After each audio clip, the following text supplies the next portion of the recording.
guests from the film here tonight. Would the producers and actors in attendance come down to the front for a Q&A?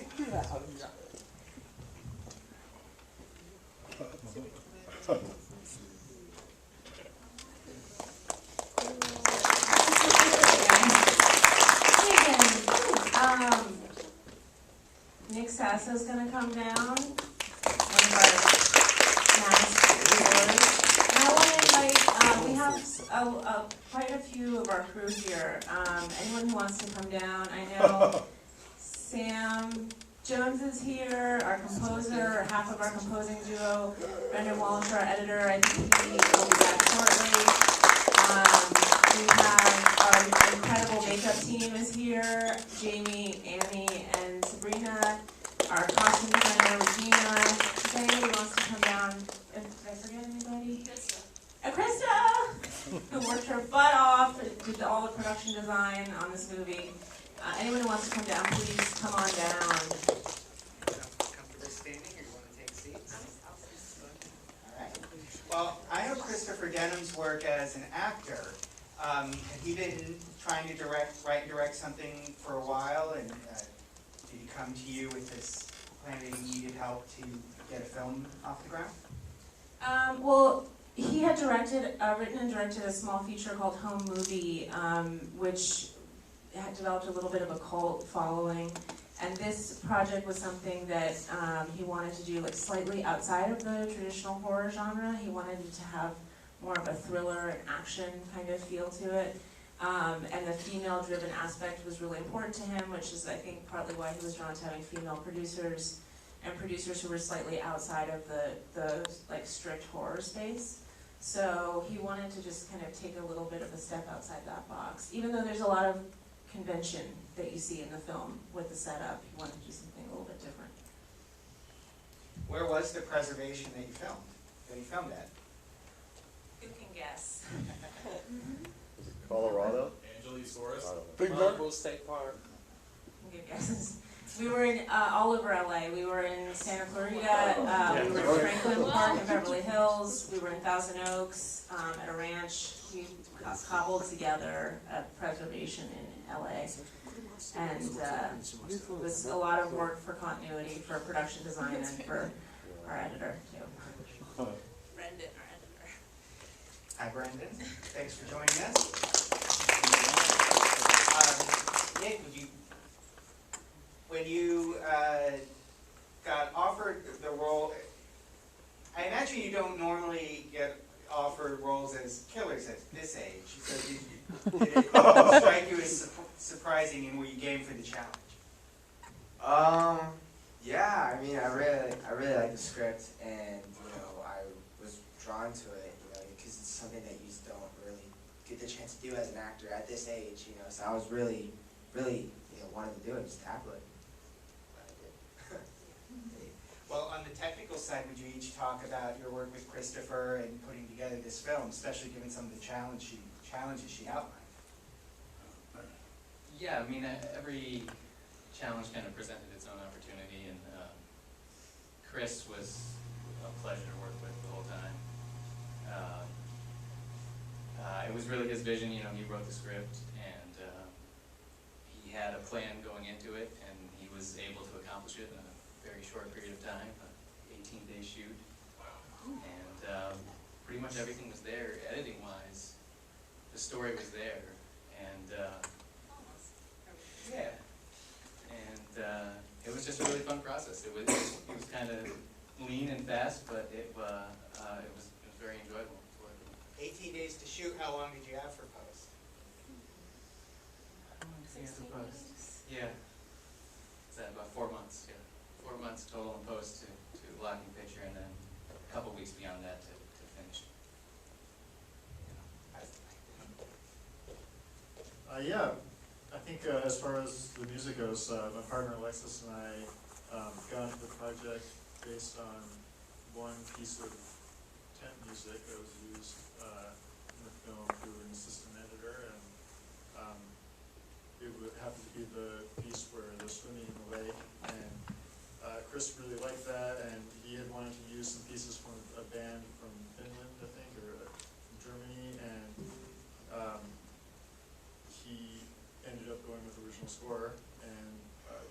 piece, or I guess he heard the piece from the band and the main titles, but after he heard the piece of 10 music that was used from us, he asked us to come along and do the score. And we really only had about, 4 or 5 weeks to score the thing, and it was an immense amount of music, as you can hear, basically wall to wall.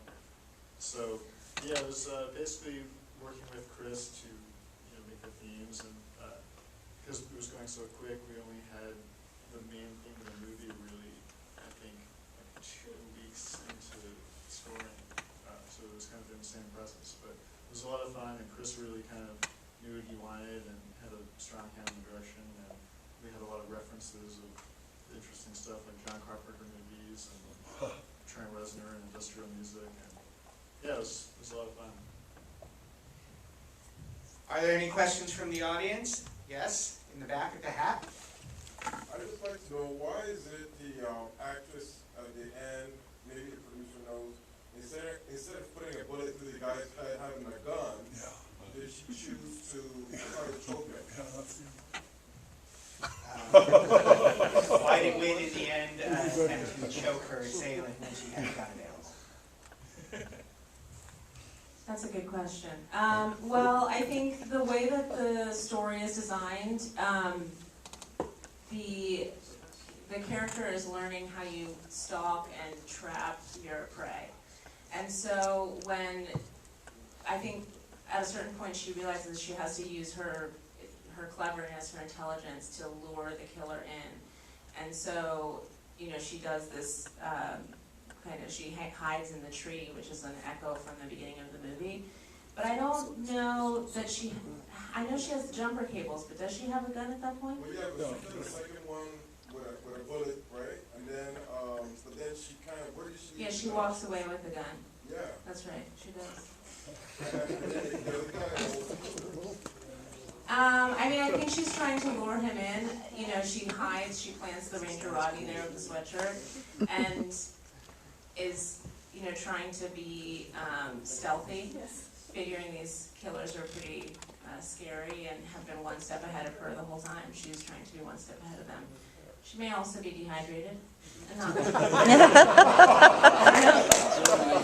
Any other questions? The masks were cool. How did you come up with the masks? They look different, you know what I mean? Yeah. I know, and I know who could answer that question, but she's not up here right now. Regina? Speak.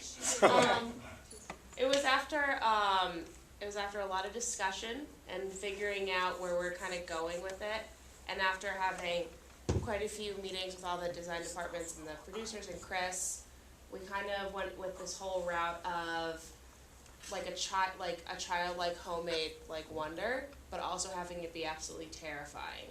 So it's just kind of like a mix of things that they could get around the house to sort of make from either doing finger painting and paper mache and building up on resources that they got on their houses, and that's where we kind of went from it. Nicely done. You still have a question in the back? Me? Yeah. I just want to know, obviously 18 days is really crazy sort of schedule, and I just sort of wondered, did you guys shoot 2 cameras, and were you guys using Canon 5Ds, or what were you filming? We shot on the Red Epic Oh, okay. with anamorphic lenses, and we had 1 camera, but we did have other kind of experimental formats. We did some GoPro footage and some of the bike stuff that you saw, and we used, I think, a really crappy digital zoom for the spy cam, the voyeuristic footage that the boys are kind of taking of them throughout the early part of the story. But typically, 18 days is very tight. The script was also tight, and so we were very, very careful in our scheduling process to know that we could make our days, and it was harrowing to do it. We didn't really have the luxury of going overtime because we shot about 1 year ago, and we were fighting daylight. We didn't have really lights on this movie, so everything, we would start the moment we had enough sun, and we would wrap probably a few minutes too late, meaning the sun had gone down and we're still trying to shoot as if it's daytime. But typically, my partner and I don't really do 2 cameras because on indie features, as much as it can be helpful, sometimes it's distracting. You know, you kind of end up doing too much, not as well, instead of one thing very well, and then at least this way the actors know when, you know, like who you're shooting and when, and so we generally don't do it, but it worked out okay on this movie, and we had a really fantastic DP who had done a really strong mix of features and doc, and really understood how to capture the action quickly, so that we were kind of fortunate in that way. And just to just sort of add to that,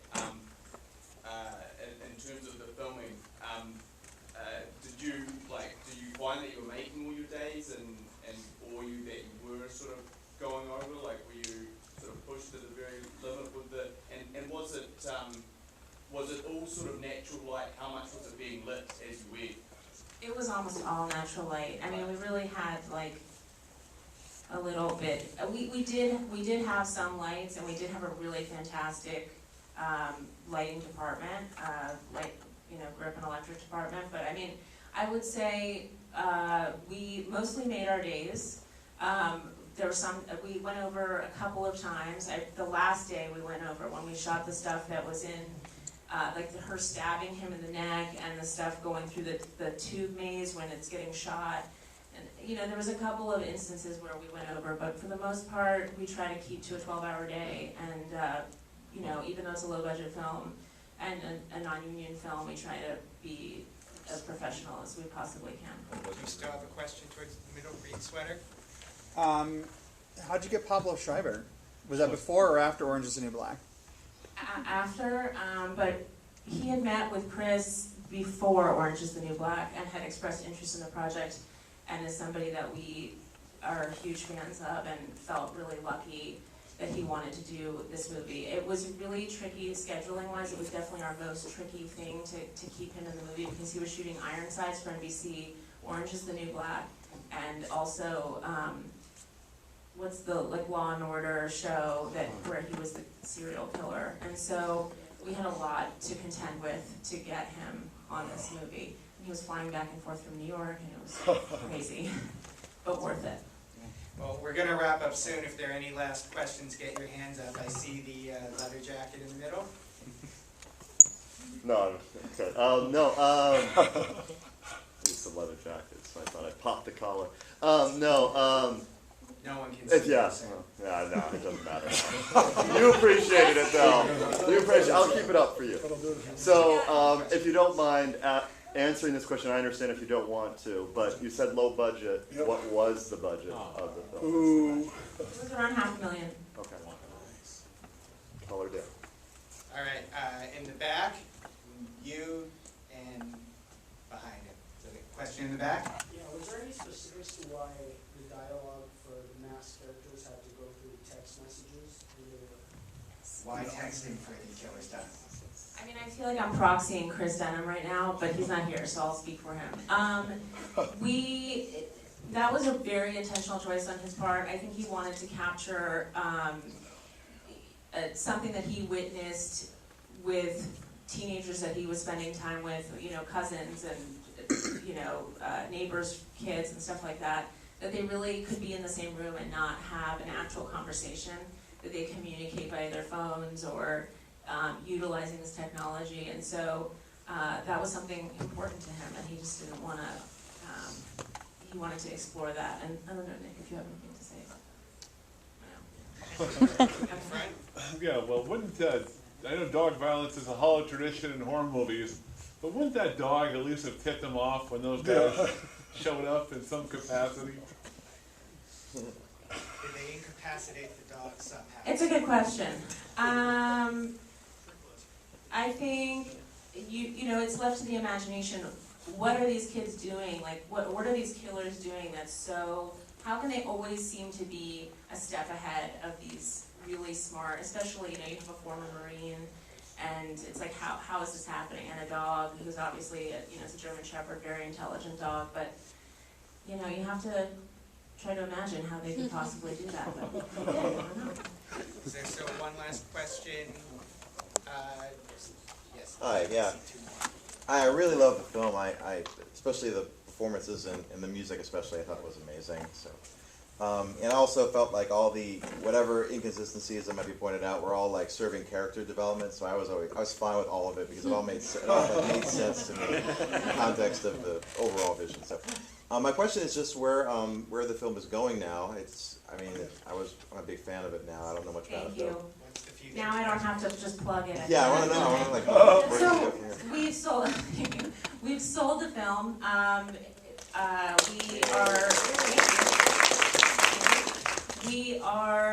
The film will be in theaters. I think it's doing 10 cities in North America on January 9th, 2015.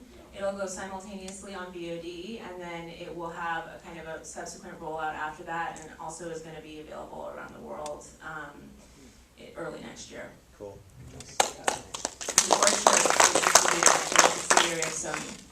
Last question. Yeah, I'm just gonna ask this again. Back to, because obviously it was a pretty minimal story, so to speak, right? But with minimal actors in it. How big did the crew ever get while you were filming something like this? It was the crew. Roughly 40 people. Okay. Wow. I think, yeah, I don't Including think it actors? ever went over 45. Sorry. Sorry. Yeah. No, I was saying, just including actors, including casting. Well, I mean, there were 6 actors, so ish. I mean, 45 people at the most. It was pretty. The departments were small, Right. and everybody worked their asses off. I mean, I'm not joking. It was crazy. So it was a lean and mean little thing we were trying to do. Well, thank you all for coming to see the presentation.